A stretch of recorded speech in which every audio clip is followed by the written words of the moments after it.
আমাৰ জীয়াই থকা নিয়মেই বেলেগ। আমি আশাৰে নহয় জেদেৰে জীয়াই থাকোঁ আৰু বহুতেই অহংকাৰৰ সাগৰ এখন হৃদয়ত লৈ ঘূৰি ফুৰোঁ। কাৰোবাক দেখি মুখেৰে মাত এষাৰ নিদি নেদেখাৰ ভাও ধৰি গুচি যাওঁ। অহংকাৰৰ ভৰত আমি পাহৰি যাওঁ, ভাতৰ দুখীয়া হ'লেও মাতৰ দুখীয়া কেতিয়াও হ'ব নালাগে। আহক এটা সৰু কাহিনীৰ জৰিয়তে এই কথাটো বুজিবলৈ যত্ন কৰোঁ।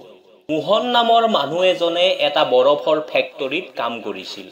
মোহনে সদায় কামলৈ সময়মতে আহিছিল আৰু সময়মতে গুচি গৈছিল। এদিন কি হ'ল, কাম ছুটি হোৱাৰ সময়তে ফেক্টৰীৰ মেচিন এটা যান্ত্ৰিক বিজুতি ঘটিল। মোহনে সেই মেচিনটো মেৰামতি কৰাত লাগি গ'ল আৰু আনফালে ফেক্টৰীটোৰ চকীদাৰজনে কাম ছুটি হোৱাৰ বেল বজাই দিলে। সকলো লেবাৰ কাম শেষ কৰি ঘৰা-ঘৰি গুচি গ'ল। কিন্তু মোহনে মেচিনটো মেৰামতি কৰি থকাত মন দিয়াৰ কাৰণে এইবোৰ একোৱেই গম নাপালে। লাহে লাহে আন্ধাৰ হ'বলৈ ধৰিলে। চকীদাৰজনে ফেক্টৰীটো তলা লগাই দিলে। মোহনে ফেক্টৰীটো ভিতৰতে আবদ্ধ হৈ গ'ল আৰু বৰফৰ ঠাণ্ডাত মোহনে কঁপিবলৈ ধৰিলে। লাহে লাহে ঠাণ্ডাৰ প্ৰকোপত মোহনৰ গাত থকা তেজবোৰ বৰফ হোৱাৰ উপক্ৰম হ'ল। মোহনৰ মৰিবলৈ আৰু বেছি সময় নাই। ঠিক তেনেতে ফেক্টৰীটো তলা খোল খালে আৰু চকীদাৰজনৰ হাতত থকা টৰ্চটো পোহৰ মোহনৰ গাত পৰিল আৰু লগে লগে তেওঁ মোহনক ফেক্টৰীটোৰ ভিতৰৰ পৰা উদ্ধাৰ কৰিলে। মোহন ঠাণ্ডাত আধা মৰা হ'ল। অলপ পিছতে মোহনে কিছু সকাহ পালে আৰু তাৰ পিছত চকীদাৰজনক সুধিলে, আপুনি মই ইয়াত থকা বুলি কেনেকৈ গম পালে? তেতিয়া চকীদাৰজনে ক'লে, তুমি যিদিনাৰ পৰা এই ফেক্টৰীত কাম কৰিছা, সদায় মোক আহোঁতেও মাত দিয়া আৰু যাওঁতেও মাত দিয়া। কিন্তু আজি তুমি মোক আহোঁতে মাত দিলা, কিন্তু যাওঁতে মাত নিদিলা। সেয়ে মোৰ মনত সন্দেহ হ'ল যে কিবা কাৰণত ফেক্টৰীটো ভিতৰতে ৰৈ যোৱা নাইতো। সেয়ে মই চাবলৈ আহিছিলোঁ আৰু তোমাক এই অৱস্থাত পালোঁ। এটা সুন্দৰ আৰু সৰু কাহিনী। এই কাহিনীটোৰ জৰিয়তে আমি শিকিলোঁ যে এষাৰি বিনামূলীয়া মাতে আমাক কেতিয়াবা জীৱনো বচাব পাৰে।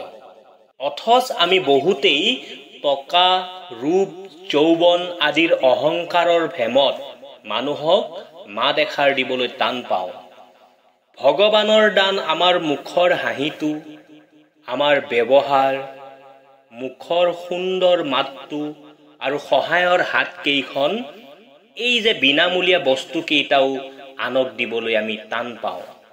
অথচ আমাক আনে উচিত মূল্য দিয়াটো বিচাৰোঁ। কথাবোৰ এবাৰ দকৈ ভাবি চাবচোন। ভাতৰ দুখীয়া হ'লেও কেতিয়াও আমি বিনামূলীয়া মাতষাৰৰ দুখীয়া হ'ব নালাগে। কেতিয়াবা এষাৰি মুখৰ মিঠা মাতত আপোনাৰ জীৱন পৰিৱৰ্তন হ'ব পাৰে। ছোৱালীবোৰে সেই ল'ৰাবোৰক গুৰুত্ব নিদিয়ে যিবোৰে ছোৱালীক গুৰুত্ব দিয়ে।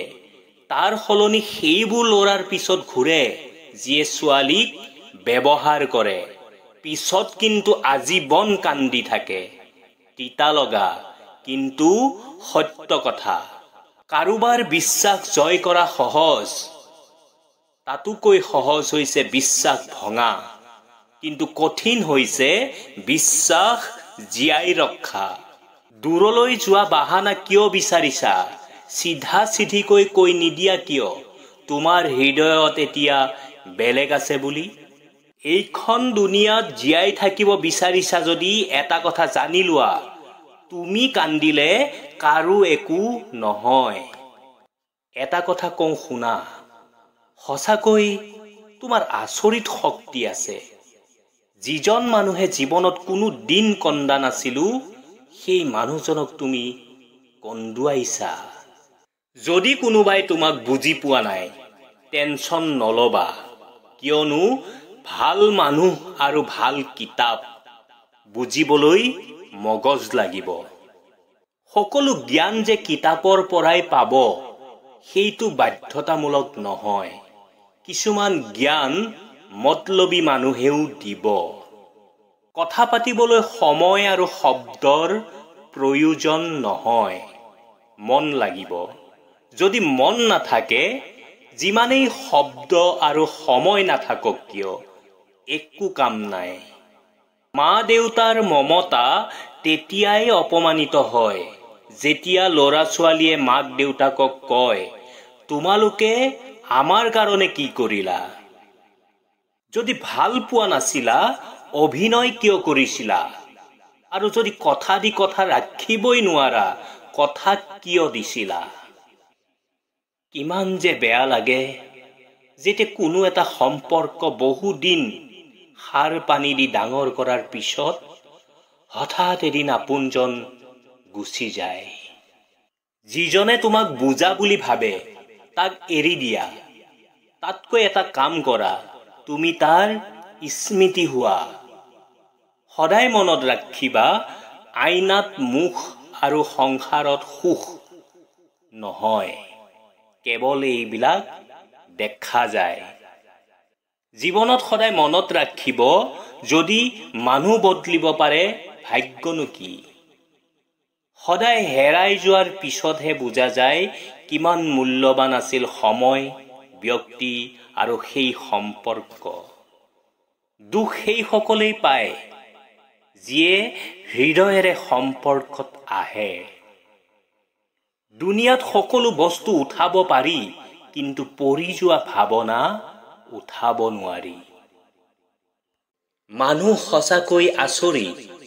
ডুব গলে পানীকে দুখ দিয়ে, উজুটি খালে পাথৰক দুখ দিয়ে, আৰু কৰ্মৰ দুখ দিয়ে ভাগ্যক। কিন্তু নিজৰ ভুলটো কোনোদিনে নেদেখে। নিজৰ হতাশাৰ কাৰণে আনক অপৰাধী নসজাব, বৰঞ্চ নিজক অপৰাধী সজাওক আনৰ পৰা অতিৰিক্ত আশা কৰাৰ কাৰণে। সৰল মনৰ মানুহবিলাক সকলো সময়তে ভাল ব্যৱহাৰৰ বাবে পাগল হয়। কোনোবাই বহুত আঘাত কৰাৰ পিছতো যদি দুটামান ভালকৈ কথা কয়, আগৰ আঘাত পাহৰি যায়। কেতিয়াও আনৰ কাৰণে নিজৰ ব্যক্তিত্বক বিসৰ্জন নিদিব, কিয়নো আপুনি একমাত্ৰ সেইজন ব্যক্তি যিয়ে আপোনাৰ ব্যক্তিত্বক উচিত মৰ্যাদা দিব পাৰে। সকলো সময়তে আনৰ কল্যাণৰ বাবে চেষ্টা কৰক, তেতিয়া চাব ওপৰৱালাই নিজে থাকি আপোনাৰ কল্যাণ কৰিব।